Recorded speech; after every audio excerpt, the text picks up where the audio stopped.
Hello, and welcome to minute 171 of the Godfather Minute. With me, Alex Robinson. And with me, Andy Robinson. And together, we collectively make up the hosts of the podcast. Today, we're talking about minute 171, as mentioned. Alex, repeat after me. E minuto. Numero. 171. Oh boy. Yeah. 161. Close. That was 161. And I ain't going back. 171. 171. You got it. That's All it. right, 171. Well, we're getting to the home stretch here, folks. Yeah, that's right. What? Before you give the summary, I know I'm going to forget this. You started saying kind of a fairy tale. What do you call it? A nursery rhyme. Mm-hmm. Godfather nursery rhyme. And you said... Godfather nursery rhymes. That's it. You said, Godfather, answer my prayer. Right? Yeah. It's, oh, Michael, you killed Carlo. You never cared. So I think we should try to make that a recurring bit if we can. And then we can work it into our inevitable rap, too. Oh, yeah. Hyman Roth fairy tale or nursery rhymes. Give us the summary, Alex. 171. 171. Well, speaking of Connie, she's continuing to her tearful rampage, showing Kay who exactly her murderous husband is. Alneri takes her away to go see a doctor, leaving Kay and Mikey alone in an awkward silence. Mikey says to Al, take her to a doctor. Yeah. Or does he get her a doctor? I'm not sure. I think he's just get her a doctor. In the book, he says take her home and get her a doctor. And call the doctor, something like that. And it's 2 bodyguards. It's not just Al. In the book, Puzo, it's a little more violent. She's even more hysterical. It takes 2 bodyguards to get her out of there. Are you... wait a minute. Are you trying to tell me the book is different than the movie?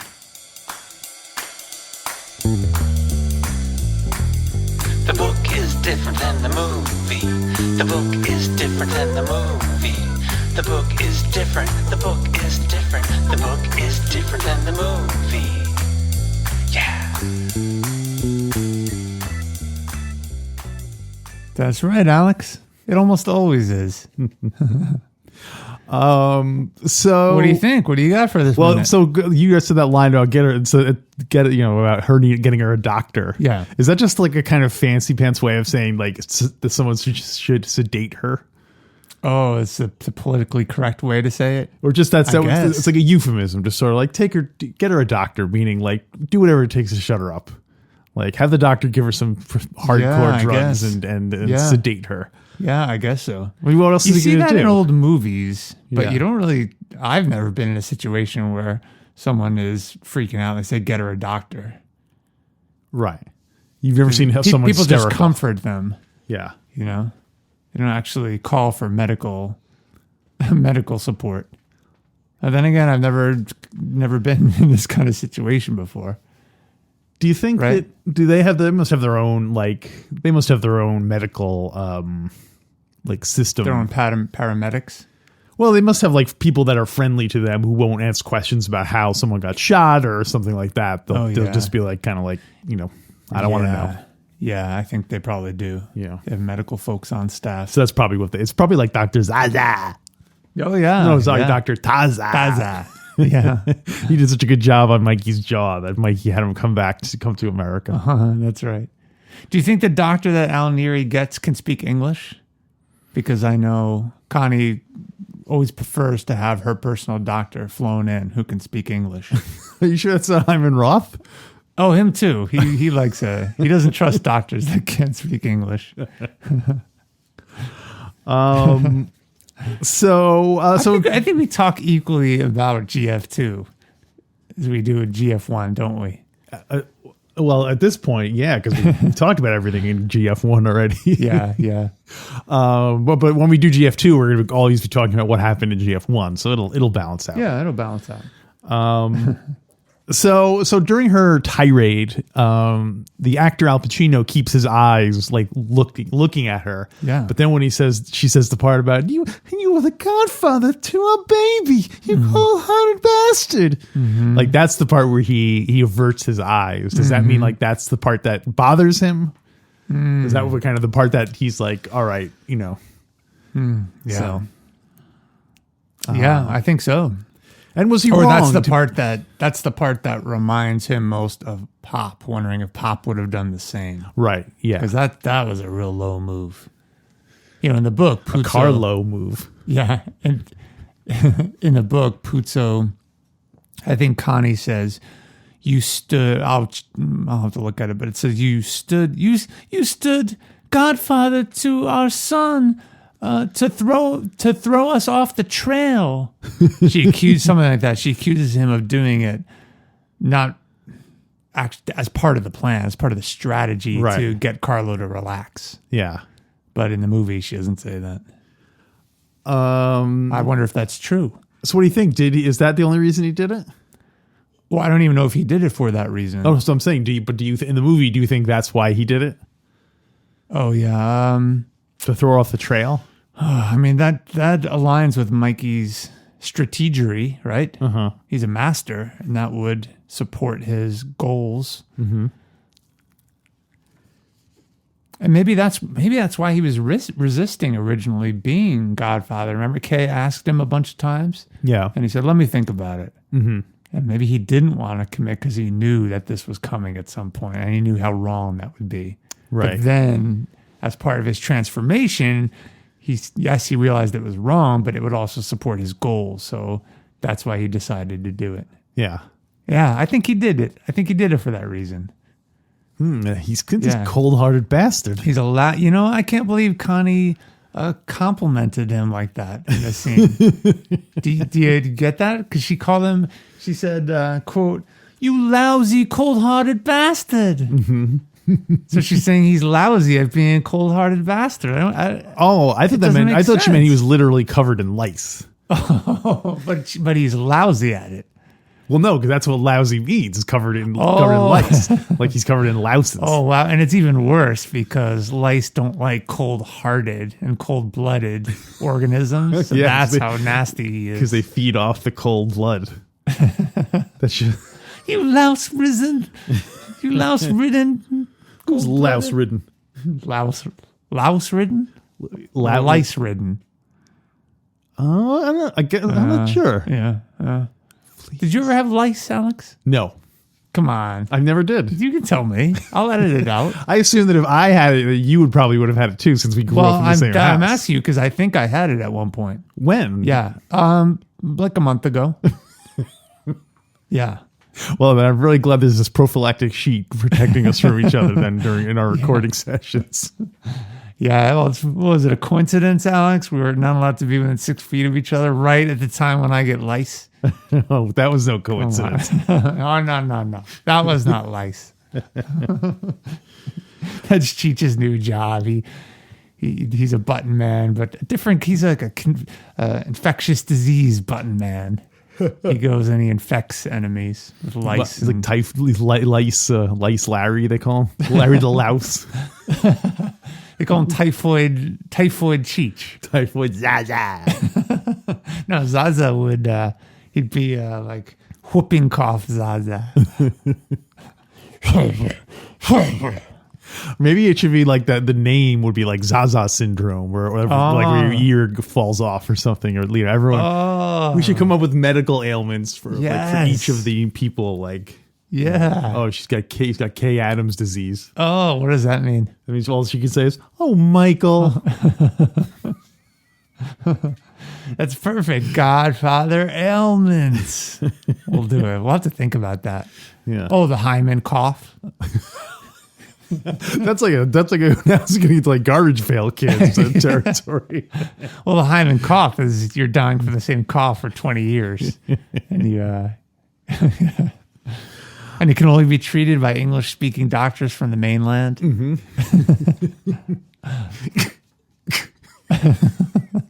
Doctor, you gotta help me. So I don't think Connie's helping her case. I think she's only proving Mikey's case by, like, she's like, there's your husband throwing newspapers everywhere. It's just so theatrical. You know what I mean? Like, it's so, she clearly just wants to be the center of attention for a moment. You're not buying it? No. That it's legit? I'm buying it's legit, but I think she's also, like, playing it up. Really? Yeah. Wow, that grief seems serious to me. I was fooled. I know, but really like, seems heartbroken. we didn't even see anyone crying at the Don's funeral like that.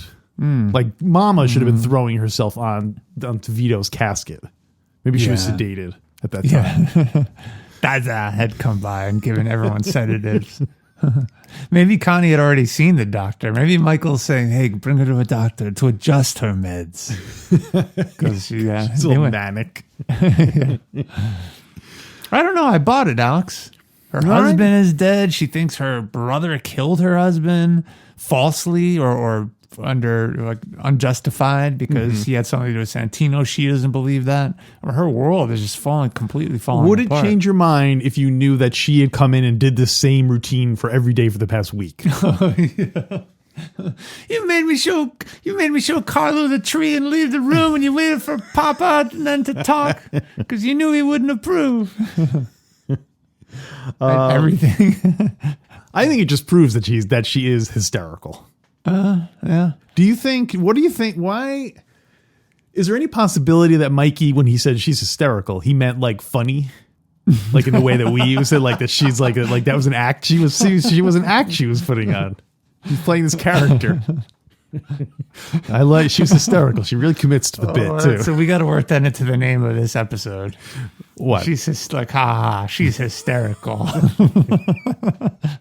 That's great. Okay, she's hysterical. She should do 2 nights at the Comedy Cellar. She should be opening for Johnny Fontaine. We could have her and some of her friends sign contracts to appear 3 times a week at the Stardust. She's hysterical. For a judge in the show Cause. Right when I get out, she appears and makes me laugh. That's funny. And every time I think she's funny, when I think, she's not funny anymore, every time I think I'm out, she pulls me back in. Well, I don't have much else for this minute specifically. I have some Talia Shire trivia. Oh, cool. Yeah. Bring it on. But did you have anything else for this minute? I got a little bit from the book. Yeah, let me go to the book. Okay. There's not much. Hit the books. Let me hit the books. We need a hit the book sound effect. Hit the books. What would it be? Like a slapping sound? Oh, literally hitting the book? Yeah. Wouldn't be a kind of an intellectual studying type music sound bite? Yeah, it should be Like the sound of someone theater. studying. Someone write. I should learn that poem. Learn that poem. Would you go to college to hit the books? Boy, when Michael reveals that he joined the military, Santino says, you were supposed to hit the books. The books hit you. What, do you think you go to a library from 60 feet away? Bam, Dewey Decimal System all over your suit. Might not even be in the card catalog, Sonny.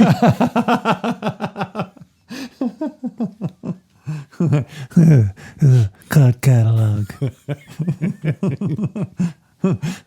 Today's papers.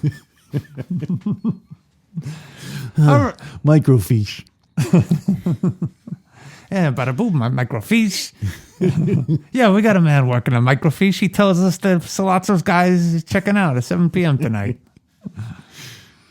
Okay, Puzo writes, page 434. This is Connie. My father would have stopped him. He knew that. He was just waiting. And then he stood Godfather to our child just to throw us off the track. The cold-hearted bastard. You think you know your husband? Do you know how many men he had killed with my Carlo? Yeah, so I already talked about that she expressly stated that Michael had it done to throw us off the track. Right. And then Puzo writes, Connie had worked herself into hysteria again. She by the way, Get her a doctor. Puzo writes, Connie had all of them laughing so hard. She was hysterical. Can you imagine if, as she's delivering these same lines, Al, Kay, and Mike go, Okay, stop it. oh, You're killing me. Kay. The butchers of weeds. Yeah, you're killing me, Kay. Like you killed Carlo. But all the time he knew he was going to kill my husband. After all, we're not communists. That's funny. Let's see. And Puzo writes, she had worked herself into... Oh, by the way, before I continue. Yes. Last minute, you brought to my attention that the word hysterical and hysteria was tied to... I guess, derogatory against women? Or maybe that's just the origin of the word tied to the woman, right? Yeah, I don't think it was used as a term for men. I don't think you'd say, "Oh, the men went hysterical." I think it was specifically like a thing for women to have. What I'm getting at, is it appropriate or inappropriate now in 2020 to use that term? I think for the most part it's okay because I don't think most people think of it in the terms of having to do with that. But I think there are times where it can be kind of like a dog whistle type thing. Yeah. Like when you say like, oh, you know, like for a guy to be like, if a woman is trying to make a point and the guy's like, okay, you're being hysterical. I think like that's, it's a, you know, or saying that a woman is behaving crazy or whatever. You know, from what I hear, they don't like to be said that they're acting crazy. They don't like it when you tell them that. Sure. Yeah. So, okay. So I can use it. I think at this point, most people use it in the sense of something being funny.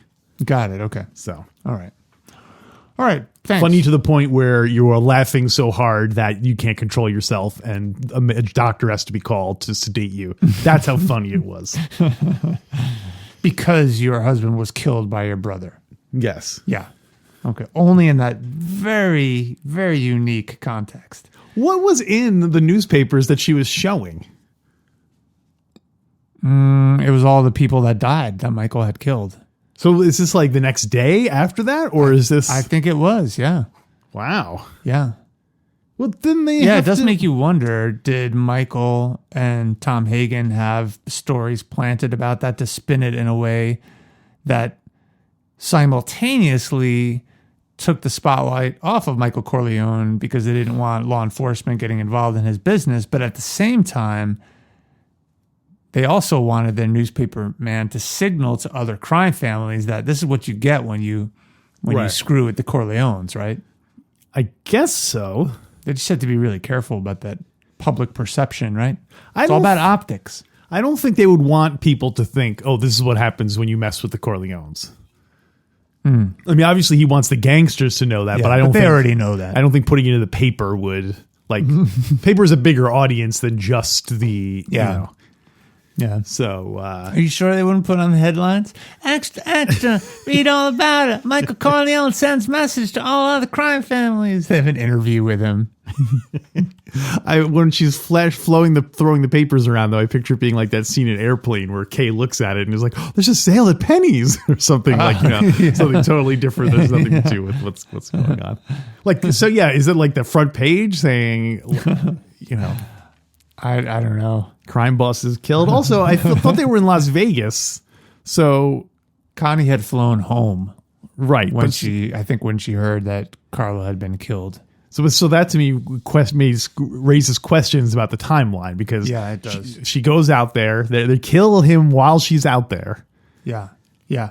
I mean, maybe it just didn't become known. Maybe that's when his body was found and then the next day or something like that. Yeah. Or maybe it was the next couple days. Yeah. Anyway. Puzo does right. During that same 24-hour period, Clemenza and Lampone turned loose their regimes and punished the infiltrators of the Corleone domains. We read this last week. A bunch of people were killed. Yeah. And then Connie had flown home with her mother. The children left in Vegas. Yeah, so maybe it was a day later or a day or two. I'm sure that was a pretty significant bunch of murders. The papers would be writing about him for a while, right, as they were investigated. Yeah, I guess so. Well, and Alex Puzo finally writes in this minute, she had worked herself into hysteria again. She tried to spit in Michael's face, but she had no saliva.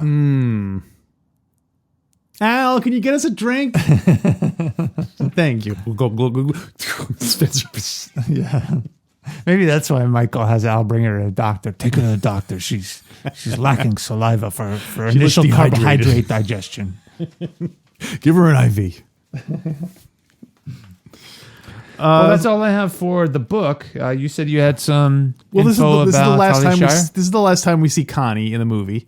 So Oh, that's right. So I was going to You're right. so I have some trivia about Talia Shire. Born 1946, which means she was a baby at the wedding that we saw in the first, because that took place in 1946.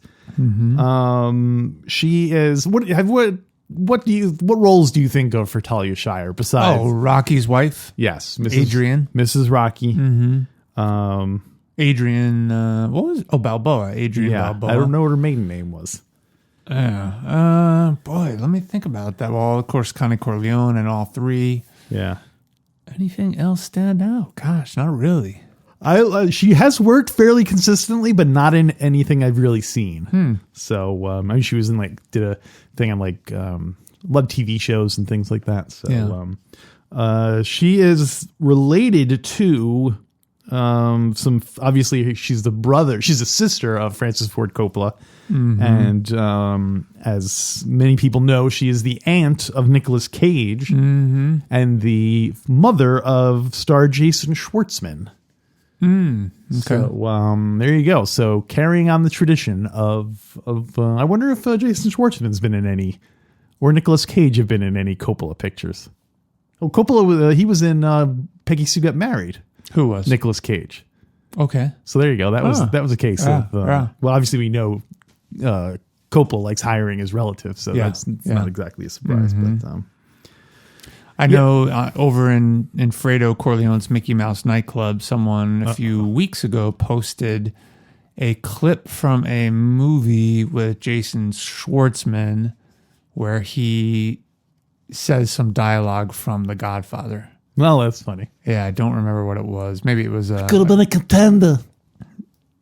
I don't remember what it was. And he doesn't say it like that. He uses it in the context of whatever movie it was. That'd be great if it was something really obscure, I don't think it was something. It wasn't obscure, but it wasn't top three. It wasn't. Maybe it was Make Him an Offer He Can't Refuse, or I don't remember. I'm gonna have to look it up now. Well, I have one more item, Alex. Oh, I got one more piece about Talia Shire. This I thought was pretty interesting. Apparently, spoiler alert. I don't know. Actually, Rocky loses. No. In the original version of the script for GF2, Kay has a miscarriage, but apparently it was Talia Shire who said, "You know what? You should make it an abortion because that's a stronger." Michael would be more upset if it was an abortion, and that would be. And so she's the one who came up with that idea. And Francis Ford Coppola was like, "Oh, that's such a great. I'm really glad you said that." So, as a way of thanking her, he wrote that scene where Connie says to Mike Lee about "Oh, poor Fredo, can't you forgive him?" That scene was put in as to give Talia Shire a chance to kind of act in something. Oh, wow. So, why is she? I guess that scene wasn't originally in it, and then because Francis Ford Coppola was happy with it, he said, "Oh, I'll do her a favor and give her a scene where she gets to emote a bit." Oh, so, cool, awesome. Yeah, there you go. Oh, that's interesting. Can't you forgive him? Yeah, he's so. And that's all I got for minute 171. Your brother Fredo, can't you forgive him? He's so sweet. There's your brother. There's your brother. You can never lose your family. By the way, she doesn't say that in English, Alex. She says it in Sicilian. I'm pretty sure she says it in English. And she doesn't say it like that. How does she say it? She doesn't. She's like, "You can never lose your family." Boy, you can never lose your family. Fredo is so sweet, forgive him. That would be funny to rewrite that. Those were the days. Anyway, I got one item. What else is that? A fan comment, Alex, all of our episodes, Godfather Minute episodes, are on YouTube. Yes, I do know that. For free, so just go on there, watch them, leave comments, and share with your friends. So one of our fans left a comment about episode 169, which we released a couple weeks ago. Nice. And that was the one where we joked quite a lot about Carlo Rizzi, voiding himself when he's garroted. Yeah. You remember that? Uh-huh. It was a very scatological episode. We talked a lot about broccoli consumption and the mess in the car and the fumes in the car and Clemenza having to roll down the window. You remember all that, Alex? Yeah, sure. It was a blast. Uh-huh. So this particular fan, we don't use their names, right? You could go. I thought we were supposed to give him like a mob name. Okay. We're gonna call him Dr. Mopps. Dr. Mopps. No, Mopps. Motts. Yeah, Dr. Mopps. Dr. Dr. Mopps is even better. Dr. Mopps? Dr. Mopps, yeah. So Dr. Mopps wrote in. Lamest supervillain ever. I am Dr. Mopps. Well, you know what his superpower is? He can clean it up. Yeah. Oh, hey, at least say it with the right intonation. See, by the way, Carlo doesn't say it like that. What does he say? He says, clean it up. You're rewriting cinematic history, Alex. He says it. I'm pretty sure he says it in Sicilian, though. Well, yeah. How does he say it? Clean it up. So Dr. Mopps says two things. He says one, and he enumerates them. He says one. I love when people number their points. Yeah, right? Mm-hmm. One.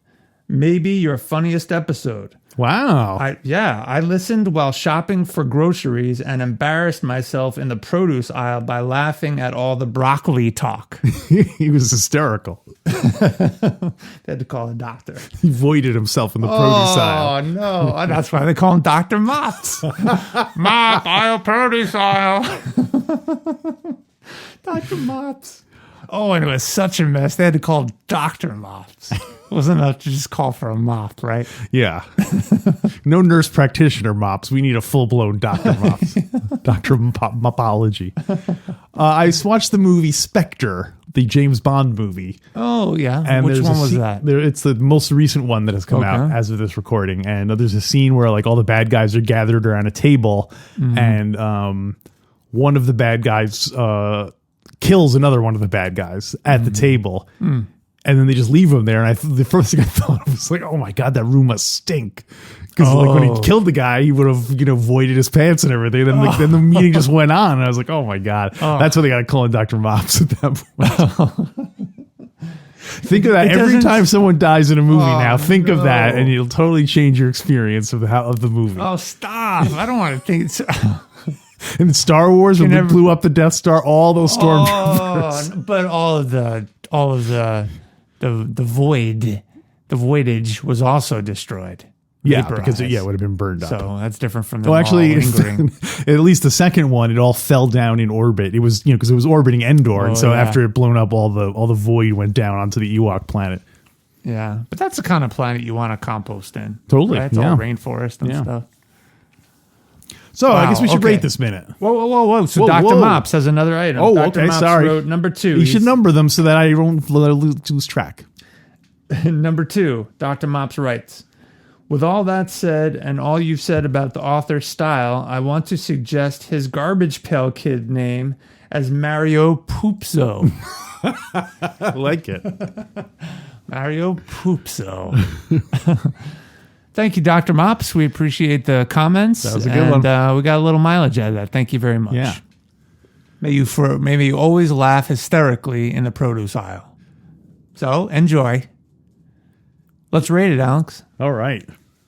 I was just finishing listening to the theme of the letters, the mailbag theme that you put in. Nice. Oh, cool. Yeah.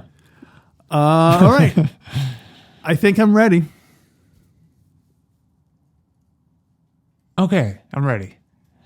1, 2, 3, 4. Oh, I almost went 4. I know, it was 3 or 4. But the only reason I went to 4 is because you probably every 4 or 5 episodes reference Connie's dialogue from this minute. I know, that's why I was almost going to give it a 4 because of that. But I'm like, it's just one line. But I don't know. I know. Hey, you can't always go to 4. It's true. Can't. Yeah. There's your minute. All right. I guess that'll wrap it up. There's your rating. There's your rating. So we're about to go record our bonus material, which you can hear by going to godfatherminute.com/support. It's just about $1 a show, and you get usually at least twice as long as the regular episode for the most part. That's right. And even better, if you sign up now, you can go back and listen all the way back to minute 7 we started this or something. That's so right. You got 170 things to listen to. Yeah, so. each one an average of about half an hour. That's over 60. That's over 300 hours of bonus material. Most of the time, you'd expect to say spend $50, $100, even $200 on podcasts of this quality.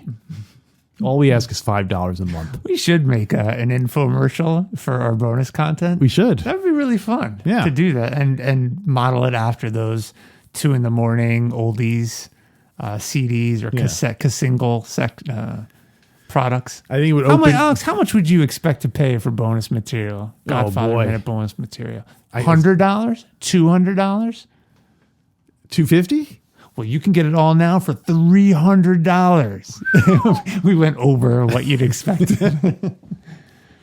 But in all seriousness, last bonus episode, we shared what we think we're going to do when we conclude with Godfather 1 after minute 177 and the minute is done. You want to share that now, Alex? We are going to review the movie Jane Austen's Mafia. Come on. Dr. Myths. We're going to take Dr. Myths. We're going to take a month off from the regular show. And then we're going to resume with GF2. But if you absolutely can't stand to be apart from us, we will continue to do bonus material. So if you are one of those people, we'll still be releasing an episode every week for you to listen to. And if you're not, consider it a time to pursue it. Yeah. So say we finish the season, look at it as like a tip. Oh, here you go. I'll sign up for 1 month and give you guys a tip. Give it a shot. And it's our commitment to... It's our commitment to provide a consistent experience for the supporters, which is why we're going to continue to release a bonus episode every week for them. And it's going to be great because we're going to be very flexible about it. We're not going to necessarily do our standing items. We are going to open it up. Loosey-goosey, go back to some Mad Libs, do some rap, some breakdance. We're going to film Alex doing a Godfather breakdance. Wait a minute. I was not part of this conversation.